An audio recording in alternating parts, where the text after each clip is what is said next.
Di tengah gelombang pekat, para pelaut Portugis berbisik ngeri. Ada ratu dari Jepara, perempuan yang memanggil badai. Nama itu membuat mereka tak tidur semalaman. Kalinyamat. Konon penjaga laut Jepara adalah sosok perempuan berselendang putih.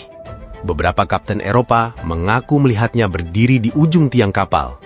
Mereka percaya itu pertanda buruk. Di daratan Jawa, kekuasaan Demak mulai retak.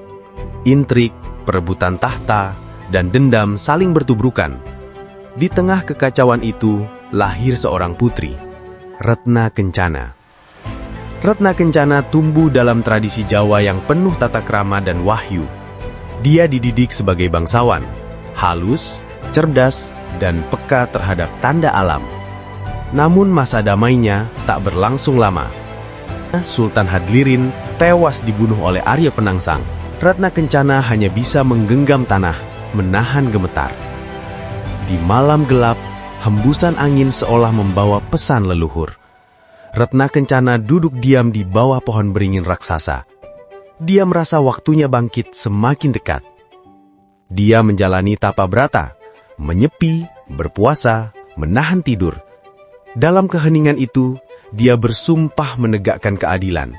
Sumpahnya kelak mengguncangkan Jawa. Dia menawarkan, siapapun yang mampu membunuh Arya Penangsang akan diberi kekuasaan. Janji itu membuat banyak kesatria Jawa bergerak, dan sejarah pun berbelok. Arya Penangsang akhirnya dikalahkan oleh Ki Gendeng Suro, pasukan Hadiwijaya, dan jaringan bangsawan lain.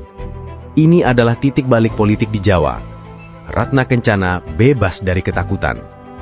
Dia naik tahta sebagai Ratu Kalinyamat, penguasa Jepara. Wilayah pesisir ini kaya rempah dan terkenal dengan pembuat kapal terbaik. Dia tahu kekuatannya ada di laut. Dia dikenal tegas, namun lembut pada rakyat. Keputusannya selalu berdasarkan musyawarah. Para pejabat menyebutnya ratu yang bersih dan kuat.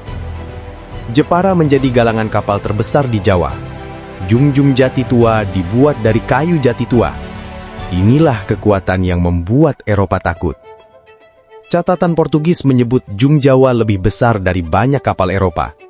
Kapasitas muatnya luar biasa, dan kecepatannya mengejutkan mereka. Portugis mencium ancaman ketika mendengar Jepara memperkuat armada. Pejabat Malaka mulai gelisah. Nama Kalinyamat sudah dibisikkan di meja-meja rapat mereka. Kalinyamat menolak penjajahan Portugis yang memonopoli rempah. Ia juga membalas penangkapan orang-orang Jawa. Motivasinya bukan hanya politik, tapi harga diri Nusantara. Jepara memanggil ribuan prajurit laut. Keris diasah, panah disusun, dan meriam dari Jawa digerakkan ke kapal. Suara genderang perang menggema. Ratusan jung berangkat dari Jepara. Gelombang laut bergetar seakan tunduk. Pelayaran terbesar dalam sejarah Jepara dimulai. Pantai Malaka bergemuruh. Benteng Portugis melihat layar-layar besar dari arah laut. Panik pun menyebar. Jung Jawa menabrak kapal Portugis.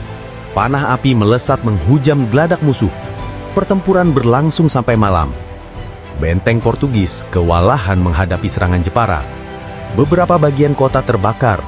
Namun penjajah itu bertahan dengan meriam berat. Serangan pertama gagal karena kurangnya dukungan logistik. Serangan kedua lebih besar dan hampir menembus benteng. Portugis mengakui keberanian Jepara. Catatan Portugis, perempuan dari Jepara adalah musuh paling berani yang pernah kami hadapi. Gelar itu bertahan ratusan tahun. Rakyat pesisir menyebut Kalinyamat sebagai singa betina Laut Jawa. Ia melindungi perdagangan Nusantara. Laut menjadi wilayah kekuasaannya. Bangsawan Jawa memuji kepemimpinannya. Pedagang dari Nusantara menghormatinya. Eropa takut padanya. Dalam dokumen resmi Portugis, dia digelari Raina de Japara, a mulher mais temida do Oriente. Artinya, Ratu Jepara, perempuan paling ditakuti di timur. Dia membebaskan pajak bagi rakyat yang terkena bencana. Dia memperkuat perdagangan lokal. Dia dihormati, bukan karena takut, tapi karena bijaksana. Bahkan setelah wafat, masyarakat pesisir masih merasakan pengaruhnya.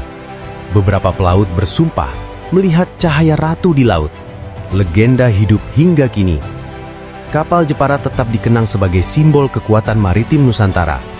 Ukiran Jepara menjadi salah satu seni terbaik di dunia. Semua berakar dari era Kalinyamat. Ironisnya, banyak orang Indonesia baru mengenalnya dari catatan asing. Padahal perannya sangat besar dalam sejarah maritim Nusantara.